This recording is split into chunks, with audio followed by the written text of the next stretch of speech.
Olá, vamos falar um pouco agora daquilo que é o trabalho nosso dentro da arte da música. A música tem diversos rostos e, aliás, é uma ferramenta muito importante para que nós demonstremos também o nosso rosto pessoal através dela. Nela nós encontramos um aspecto artístico magnífico e, sobretudo, as subjetividades também se encontram na música e podem ser despertadas através da música. Nisso nós olhamos diversos tipos de ritmos, diversos tipos de melodias que foram compostas durante toda a história e contam um pouco da história consigo também. Aliás, nós podemos olhar toda a história da humanidade, ou quase toda ela, e nós conseguimos analisar que uma das formas que o ser humano encontrou para se colocar em comunidade e se colocar diante da natureza e também diante das divindades foi justamente a música. A música como essa expressão íntima do ser humano que revela o mais profundo dele. Tanto é assim que Santo Agostinho, inclusive, vai dizer que quem canta reza duas vezes, como aquele que eleva-se na alma justamente por usar da música.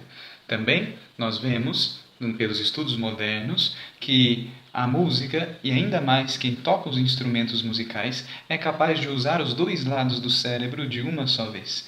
Isso para demonstrar que a musicalidade envolve tanto a parte de estética quanto a parte rítmica e matemática também. Isso nós vemos várias vantagens da música, mas sobretudo essa música que nasce da alma e que eleva o ser humano. Olhando um pouco para o aspecto estético e talvez até físico-matemático, nós vemos que dentro da nossa escala de tonalidades naturais, nós temos não 7 notas como nós estamos acostumados, Dó, Ré, Mi, Fá, Sol, Lá, Si, mas nós temos 12 notas, porque existem algumas quebras nesse meio. Essas 12 notas podem formar 12 tonalidades, cada tom sendo regido por uma nota, se assim podemos dizer. Dentro dessas tonalidades, nós temos 7 notas que são escolhidas, quase como uma fórmula, mas dentro de um espaçamento que nós percebemos que é o espaçamento ideal para que essas notas secundárias correspondam de maneira mais perfeita à nota primária. Tanto é assim que aquela melodia que nós tanto conhecemos, Dó, Ré, Mi, Fá, Sol, Lá, Si, Dó, essa relação musical, na verdade, não é necessariamente essa nota, inclusive, que eu fiz começando, não sei se é a nota Dó. Mas eu sei que essa relação métrica é a relação métrica comum que nós usamos para todas as tonalidades, essa separação de notas. Dentro dessa separação de notas, escolhemos as 7 notas e dentro de cada tonalidade, essas 7 notas também vão poder formar 7 acordes. Dentro de cada tonalidade, também nós teremos uma formação de acorde específica para cada nota. Mas dentro disso, nós vemos que os acordes, essa base que estrutura também a musicalidade e mesmo as notas que vão dar uma melodia ou algo um pouco mais arranjado para a música, elas não são fixas, no sentido de que não se pode fugir dessa regra. Aliás, a música é uma das áreas da arte que mais varia nesse sentido de não seguir regras. Até porque, claro, dentro das tonalidades, dentro da musicalidade, nós vemos sim um segmento de regras, um segmento de tonalidades, mas também temos tantos ritmos com tantas quebras, formações de acordes com notas extras, que nós vemos que a riqueza da musicalidade é uma riqueza que não se pode fechar dentro de algumas notas específicas. Por isso nós vemos que a variação de notas, a variação de acordes e mesmo a variação rítmica formam todo um conjunto de diversos ritmos, diversos estilos de música e que todos eles representam de alguma forma o ser humano e envolvem o ser humano por dentro. Nós vemos também diversos estilos de instrumentos. Se nós quisermos refletir um pouco sobre eles, nós temos os instrumentos de percussão que, no geral, não vão trocar muito de ritmos, ou melhor, de tonalidades. Os instrumentos de percussão vão ser aqueles que vão simplesmente garantir o ritmo da música e indicar as trocas ou o momento de passagens dentro da musicalidade. Já os instrumentos de cordas, os de teclas, e aí o piano entraria como de teclas que funciona como cordas, martelos batendo em cordas, e também aqueles de sopro, mas sobretudo esses dois, de cordas e de teclas, são aqueles que vão dar uma base, principalmente uma base com os acordes e também com o ritmo. Agora, dentro de uma estrutura musical um pouco mais complexa, os instrumentos de sopro, juntamente com os de corda e os de teclas, podem fornecer também para nós melodias. Melodias que vão ser variações de notas mais frequentes e que, todavia, vão ser combinadas com acordes para dar a sustentação de uma música. Claro, nós não paramos somente nisso e os instrumentos não ficam presos a isso. Aliás, nós temos as orquestras, por exemplo, nós temos os conjuntos de bandas, por exemplo, que vão ser conjuntos que vão conseguir trabalhar com notas de instrumentos tão diferentes e vão conseguir encontrar uma harmonia tão grande que consegue formar inclusive acordes e conjuntos harmoniosos de notas com notas separadas de instrumentos diferentes. Isso depende da criatividade, depende da harmonia do conjunto, mas sobretudo depende da criatividade. Estamos num campo aberto, estamos num campo onde as regras valem, claro, mas sobretudo essa liberdade para se criar e para se trabalhar. Dentro disso, nós apresentamos aqui alguns estilos de música, alguns ritmos musicais, dentre vários, mas para saborearmos um pouquinho dessa grande variedade musical. Fique ligado com a gente. Dentro do nosso trabalho de música, eu irei falar da música na renovação carismática católica e a música gospel, as suas principais diferenças e aquilo que é comum de ambos os estilos musicais.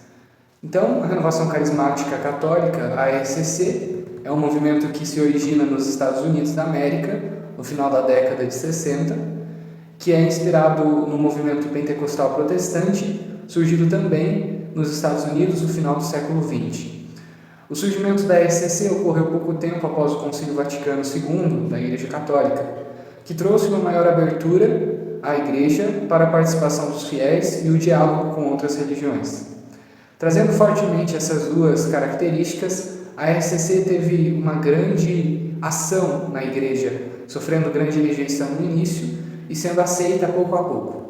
A música é um dos elementos assumidamente fundamentais das práticas da RCC, nos grupos de oração, e sendo um elemento de grande influência do pentecostalismo protestante.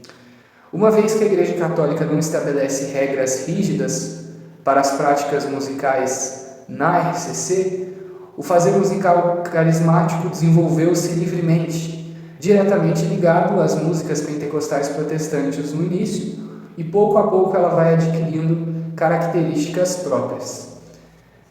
A música na renovação, no seu início a RCC utilizava-se músicas, como eu disse, protestantes. Atualmente esse uso está bastante reduzido, pois há mais opções de músicas católicas próprias para o uso carismático do que havia no início da RCC. No final da década de 70, surgiram nas igrejas os grupos musicais de jovens, versões populares dos antigos corais. Os ministros de louvor e adoração são vinculados a uma igreja, enquanto os artistas são lançados pelos meios no mercado fonográfico. Assim, os cânticos passaram a ser mais importantes na liturgia dos cultos e começou a acontecer gravações desses grupos, com destaque nas gravações ao vivo. Nos discursos das músicas da renovação carismática e também nas músicas gospels, ou as músicas evangélicas, aparecem as seguintes características, que são comuns tanto da música gospel quanto das músicas da RCC. O poder e a soberania de Deus, é ressaltado também a unção que reveste o adorador do poder de Deus, é ressaltado a intimidade com Deus e a semelhança de uma relação amorosa da relação com Deus e a repetição de frases motivacionais. Esses são alguns elementos que são comuns tanto entre a música católica carismática e a música gospel. Falando particularmente das músicas evangélicas ou a música gospel. A partir da Idade Média, a música desenvolvida nos recintos religiosos, nos conventos, nos mosteiros, era elaborada dentro de rígidas regras, a fim de que ela se mantivesse sagrada. Em contrapartida, toda a prática musical executada fora da igreja era tida como profana. Nessa fase, as composições eram facilmente identificadas como sacras ou não. Com a reforma de Lutero e de outros líderes protestantes, a música cristã foi absorvendo aos poucos elementos seculares, tais como o abandono do latim, a apropriação de ritmos e canções populares e a utilização de instrumentos musicais. No entanto, mesmo diante de tantas transformações, proporcionadas pelos reformadores, a música sacra mantinha certos padrões que a identificavam ainda como sagrada. O gospel, palavra inglesa que significa evangelho, originalmente é um tipo de canção religiosa de movimentos avivalistas norte-americanos no início do século XIX. Gospel music designa o tipo de canção popular religiosa que sucedeu ao spiritual. O spiritual é definido como um tipo de canção folclórica que nasceu com a prática evangelizadora nos Estados Unidos, entre 1740 e o final do século XIX. O termo deriva de spiritual songs, designação inicialmente utilizada para distinguir esses cantos, hinos e salmos métricos, tradicionalmente utilizado nas igrejas protestantes históricas. O desenvolvimento do gospel se deu principalmente devido à segregação racial na América do Norte. Os escravos negros que se convertiam ao cristianismo e frequentavam as igrejas brancas eram inferiorizados por causa de sua cor. Então, nos próprios navios negreiros ali se desenvolveu a música gospel, como também uma forma de protesto, vamos dizer assim, porque eles não poderiam cantar nas igrejas. As diferenças e semelhanças entre o pentecostalismo católico e o protestante. No catolicismo, o movimento pentecostal desenvolveu características peculiares, dentre as quais a intenção de levar a prática dos carismas a toda a igreja e a adaptação de uma estrutura de organização unificada, obediente à Igreja Católica. Esses aspectos também são direcionados para as músicas. Aspectos que não tiveram presente nas origens protestantes. A devoção a Maria também é apontada com alguns autores como um diferencial que aparece também nas músicas da renovação carismática. Mas consiste uma continuidade também nas letras da renovação carismática que leva em conta também a tradição da igreja. E essa devoção a Maria sempre existiu no catolicismo e já é uma grande diferença em relação ao protestantismo tradicional, não estando diretamente ligada, portanto, a aspectos essencialmente pentecostais. A docilidade ao Espírito Santo também é um tema recorrente que aparece nas músicas e significa não resistir ao desejo de realizar as ações de Deus. É uma semelhança entre as canções protestantes e as canções católicas carismáticas que falam ambas dessa docilidade.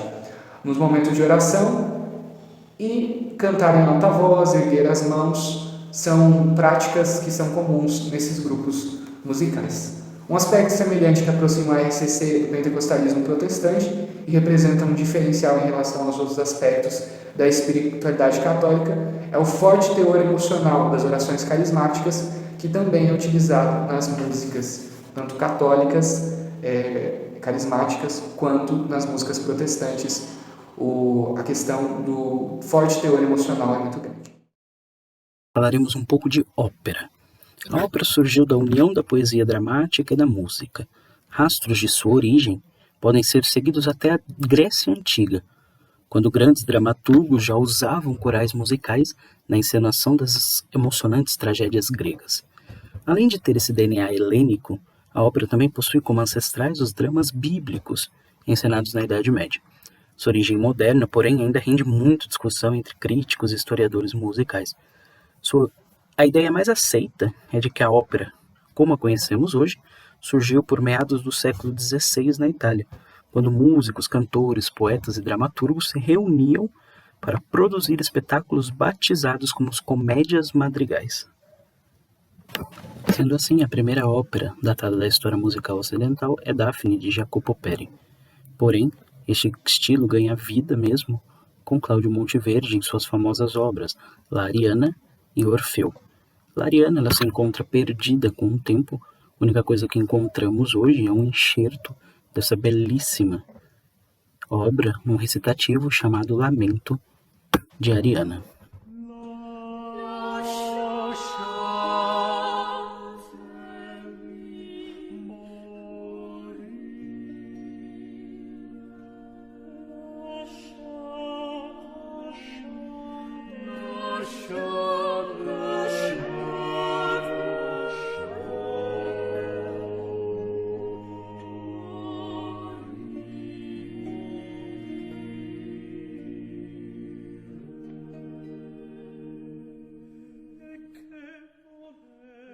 Encontramos também registros de óperas no Brasil, datadas no início do século XVI, na Bahia ou em Pernambuco.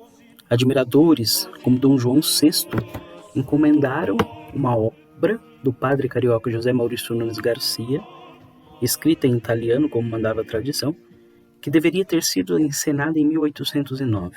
Contudo, não há registros que comprovem tal apresentação tenha acontecido. Por isso, nós dizemos que a primeira ópera genuinamente brasileira é A Noite de São João, um libreto português de José de Alencar e música de Elias Álvares Lobo. A celebrada produção contou com a chancelada da Imperial Academia de Música e Ópera Nacional, cujo patrono era ninguém menos que o imperador Dom Pedro II, e sua estreia ocorreu no Rio de Janeiro, em 1860. Podemos dizer que há dois tipos de ópera, a ópera séria e a ópera bufa. A primeira costuma ser mais dramática, tendo a orquestra mais como um acompanhamento. Já a bufa refere-se à ópera mais cômica, e assim ligeira e burlesca, com apenas alguns efeitos dramáticos, sendo assim muito mais popular. Vale notar que nem sempre a ópera cômica é cômica no sentido de ser uma comédia. Outra questão estilística que podemos comentar aqui é o bel canto, que não é um tipo de ópera, mas sim uma técnica vocal muito virtuosa, que surge em meados do século XIX. Além disso, é importante dizer que em toda a história da música, a ópera também tem diferentes significativas em seu estilo, de acordo com os períodos, barroco, clássico, romântico e século XX. Em geral, é comum as pessoas se perguntarem qual é a diferença entre um musical e uma ópera. Podemos dizer que um musical apresenta diálogos intercalados com canções. Aí nós temos exemplos belíssimos de musicais, Os Miseráveis, Fantasma da Ópera, entre outros. Já as óperas são geralmente cantadas do começo ao fim e os diálogos são substituídos por recitativos. No entanto, existem exceções notáveis a esta regra, como o caso de Carmen e A Flauta Mágica, pois ambas são providas de diálogo falado.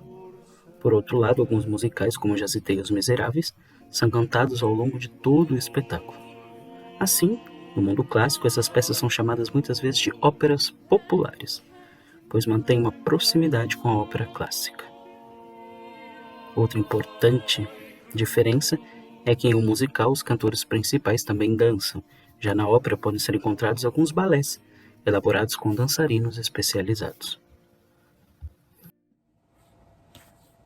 Agora vamos tratar um pouco sobre a música sacra.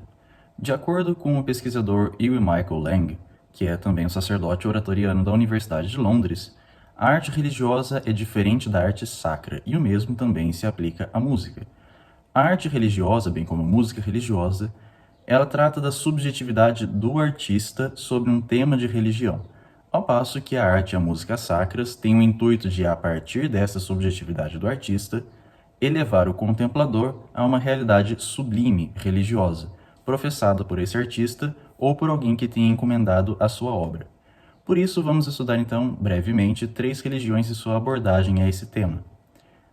De acordo com Leonard Levison, da Universidade de Exeter, na Inglaterra, o Samá é um conjunto de preces, ladainhas, músicas e danças realizados pelos muçulmanos, especialmente da vertente Sufi, como algo que é wajib, uma palavra que denota um dever sagrado, mais do que somente halal, que é a palavra que designa o que é puro ou permitido. Isso se coloca em contrariedade a algumas tradições que desprezam a música como uma forma de banalização ou de chacota dos valores sagrados. Assim, é comum o uso de vocalizações de ritmo livre, a solo ou acompanhadas de alaúde, rabeca e nahareh, que juntos formam a sonoridade típica da música persa e turca que nós conhecemos inclusive dos meios de comunicação comuns. Mas, vale lembrar, o samá só tem valor se cantado em 3 condições específicas: no momento correto, no local correto e em boa companhia. O momento correto é aquele em que a pessoa está livre de distrações e assim pode ouvir corretamente a vontade de Deus. O local correto, de preferência, é uma mesquita, ou em alguma casa dedicada à oração, ou na impossibilidade desses lugares, e em qualquer ambiente em que o muçulmano fiel possa se colocar tranquilamente para louvar a Deus.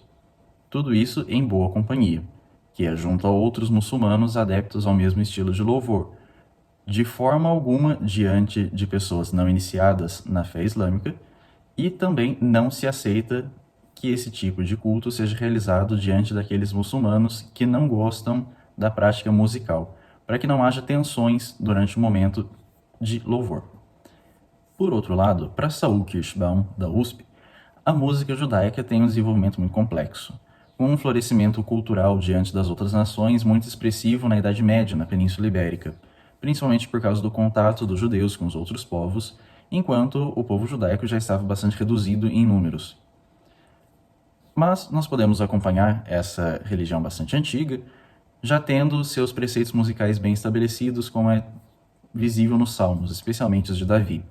Eles propõem um louvor festivo, acompanhado de instrumentos de várias naturezas, mas depois da destruição do Templo de Jerusalém, isso é, cerca do ano 70 d.C., uma instrução, ainda que não escrita, foi passada por todas as sinagogas ao redor do mundo, segundo a qual todos os cantos, poesias e expressões festivas deveriam ser suprimidos, em luto à destruição do templo, ainda que a cada ano continuasse celebrando a Páscoa, a vitória no Mar Vermelho.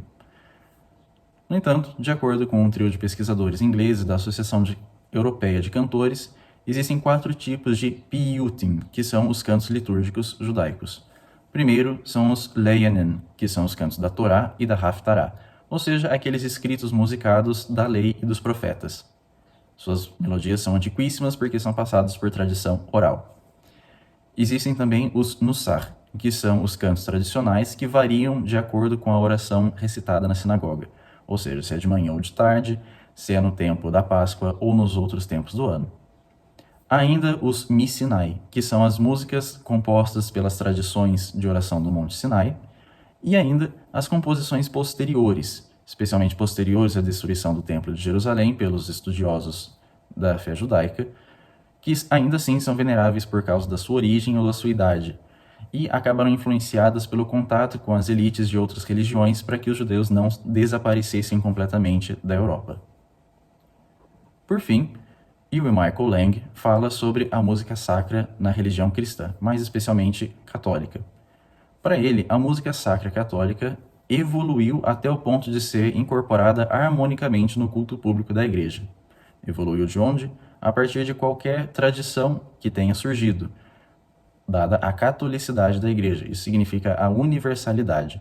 Então todos os povos, em seu intuito de louvar a Deus, podem se elevar ao Senhor, cada um com suas tradições, mas todos com o mesmo objetivo: compor um elemento fundamental dessa entrega religiosa pública, que é a liturgia, de louvor e glória ao Senhor, mais do que um simples ornamento às orações lidas nos cultos sagrados.